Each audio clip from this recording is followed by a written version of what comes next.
Machine Learning Ops tutorial for data scientists. So you build a machine learning model, the accuracy looks amazing. You test it again, still working.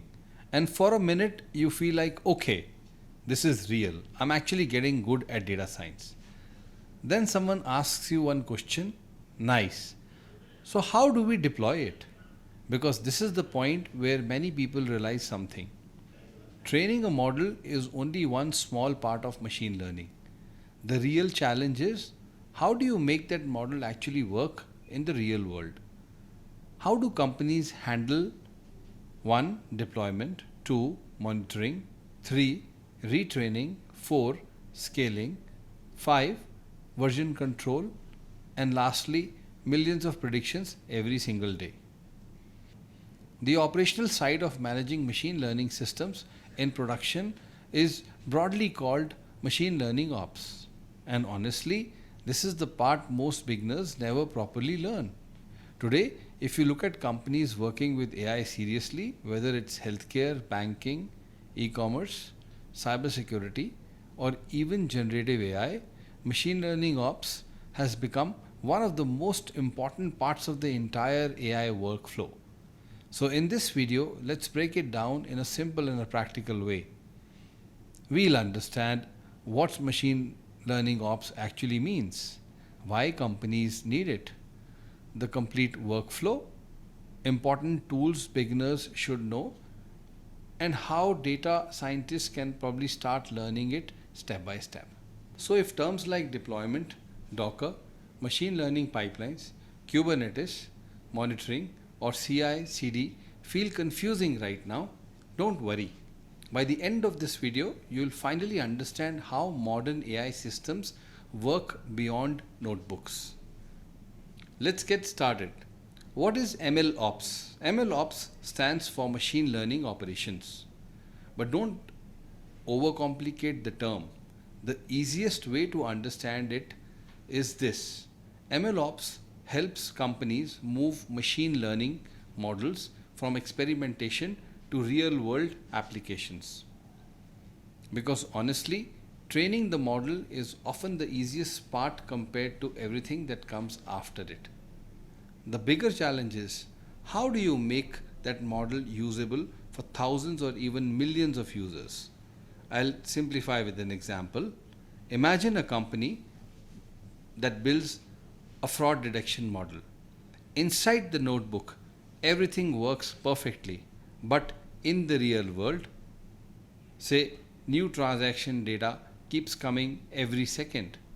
Fraud patterns keep changing. The model performance slowly drops. APIs need to respond quickly. Teams need version control. New models need testing before deployment. Now imagine trying to manage all of this manually. This surely will become chaotic. That's exactly why MLOps exists. MLOps combines machine learning, automation, DevOps, cloud infrastructure, monitoring, deployment workflows. Basically, it helps the organizations build reliable and scalable AI systems. Now, this part is important. Many beginners think the main goal of data science is simply creating a machine learning model that runs successfully in environments like Jupyter Notebook during practice or experimentation. But the problem is, a model working in a notebook doesn't automatically mean it is useful in a real world or a real company environment. But industry expectations have changed a lot.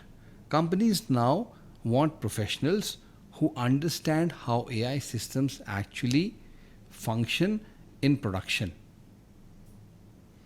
Because from a business perspective, a model has value only when it can be used reliably. This is why MLOps skills are becoming extremely valuable. Even if you are not becoming a hardcore DevOps engineer, understanding machine learning ops gives you a huge advantage as a data scientist. Because machine learning ops helps you understand the part of a machine learning that happens after the model is built. Not just training the model, but deploying it, monitoring it, updating, and keeping it reliable when real users and real world data starts interacting with it on a daily basis.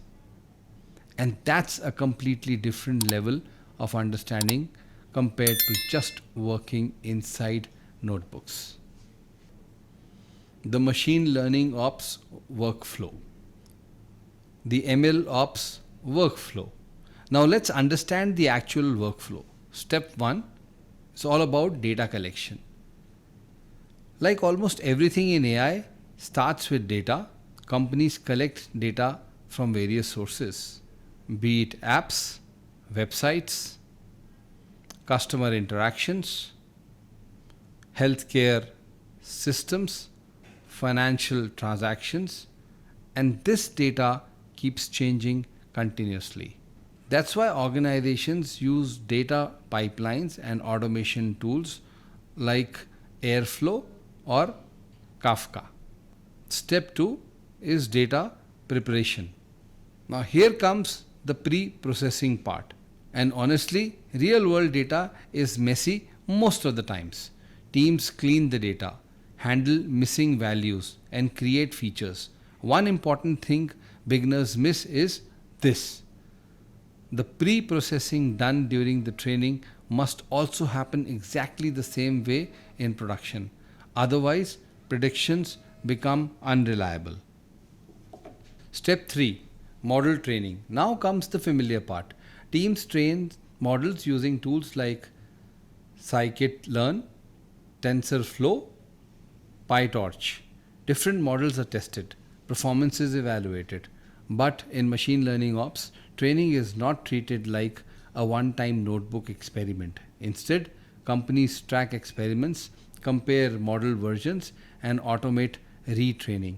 Tools like machine learning flow help manage this process. Step 4 is about deployment. Now comes the part everyone talks about, which is deployment. This is where the model becomes available for real users. Usually, models are exposed using APIs through frameworks like Flask, Fast API, then applications are packaged using Docker. Think of Docker like a container that carries the application along with everything it needs to run. And when companies want to manage large-scale deployments, they often use Kubernetes. Now don't worry if Kubernetes sounds complicated. Even professionals learn it gradually. CI/CD in machine learning ops. Another important concept is CI/CD. CI means continuous integration and CD means continuous deployment. In simple terms, this helps automate updates. Instead of manually deploying every model version, pipelines automatically test models, validate the performance, push updates, roll back failed deployments. This makes AI systems more reliable and scalable. Monitoring and model drift. Now this is where real world AI becomes interesting. A model may perform really well today, but after a few months, customer behavior changes, data patterns change, markets change. This causes something called a model drift, which basically means the model slowly becomes less accurate over time. That's why companies continuously monitor the following: 1. Accuracy, 2. Data drift, 3. API failures, 4. Latency. 5th is system healthcare. And if performance drops too much, retraining pipelines may automatically start. This creates a continuous machine learning lifecycle. Important tools beginners should learn.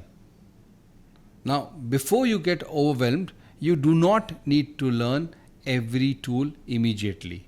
Focus on understanding the workflow first. Some important tools beginners should know are core skills like Python, SQL, GIT and GIT Hub. Machine learning frameworks such as scikit-learn, TensorFlow, and PyTorch. Deployment, Flask, Fast API, Docker, cloud platforms like AWS, Azure, Google Cloud, monitoring, Grafana, and Prometheus. That's more than enough to begin. Beginner's roadmap. So if you are wondering, okay, where do I start? Here's a simple roadmap. First, strengthen your foundations, which is Python, machine learning, APIs, GIT, and SQL. Then build a small project.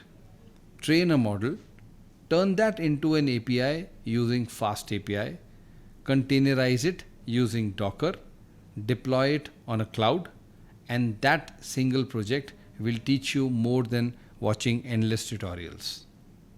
Then gradually explore CI and CD, monitoring, Kubernetes, cloud machine learning platforms. The key is learning step by step. Final thoughts. If you want to become more valuable as a data scientist today, understanding machine learning ops matters a lot. Because the real challenge in AI usually starts after the model is built. That's when companies need systems that can handle deployment, monitoring, scaling, and continuous updates reliably. And honestly, this is where many companies struggle. They have data, they have models, but this is also where a lot of aspiring data scientists feel stuck, because learning machine learning algorithms alone is absolutely no longer enough for many real-world AI roles. Companies increasingly want professionals who understand deployment workflows, automation, monitoring, cloud-based machine learning systems, and production pipelines. And that's exactly why learning machine learning ops is becoming so valuable today.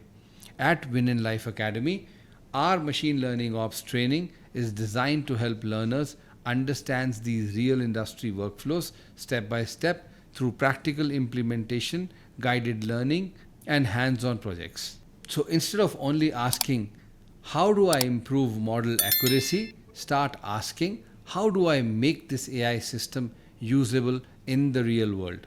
That shift in thinking can completely change how you grow as a data scientist. If you found this video useful, make sure to like, share, and subscribe.